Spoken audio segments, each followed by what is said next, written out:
truth. We all must suffer one of two pains. Regardless of your choice of lifestyle and what you want to do, we must all suffer one of two pains. The pain of discipline or the pain of regret. And what we suggest to everybody is to consider the disciplines, because disciplines weigh ounces, regrets weigh tons. You don't want to substitute a discipline for a regret.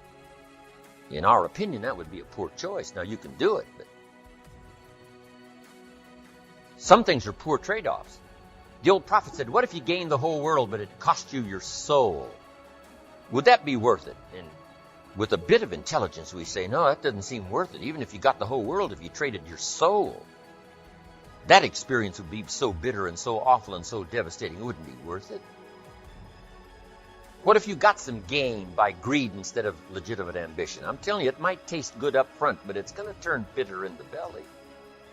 Imagine being on your deathbed and standing around your bed, the ghost of the dreams, the ideas, the abilities, the talents given to you by life. But you, for whatever reason, you never pursued those dreams. You never used those talents. You never used those gifts. You never used those abilities. And there they are standing around your bed looking at you with large angry eyes saying, we came to you.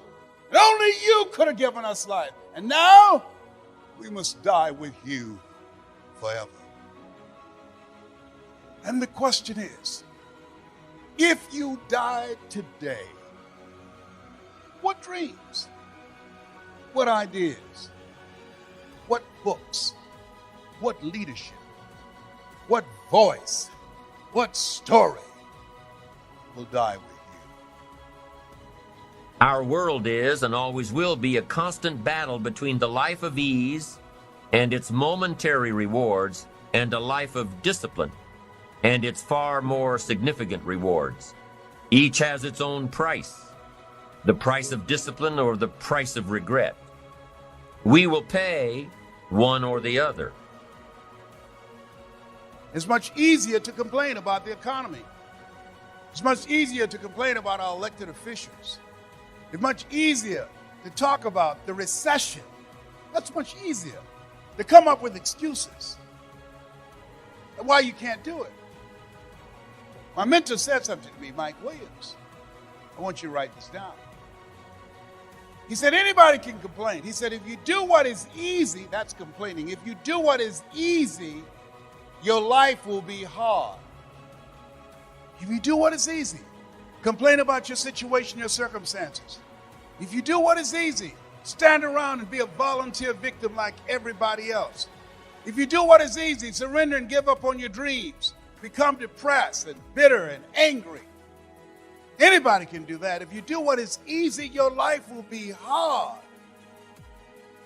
But if you do what is hard, your life will be easy.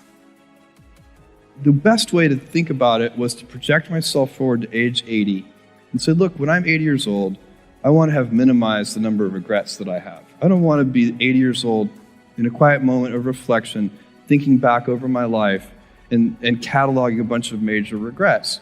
And I think that regrets, our biggest regrets, in most cases, you can murder somebody, okay, you'd regret that. But in most cases, our biggest regrets turn out to be acts of omission. It's paths not taken, and they haunt us. We wonder, what would have happened? I loved that person, and I never told them. And then they married somebody else. I didn't do this. And so that's the frame of mind that I put myself in. And once I did that, once I thought about it that way, it was immediately obvious to me. I knew that when I'm 80, I would never regret trying this thing that I was super excited about and it failing. If it failed, fine. I would be very proud of the fact when I'm 80 that I tried. And I also knew that it would always haunt me if I didn't try. And so that would be a regret. It would be a 100% chance of a regret if I didn't try, and basically a 0% chance of regret if I tried and failed.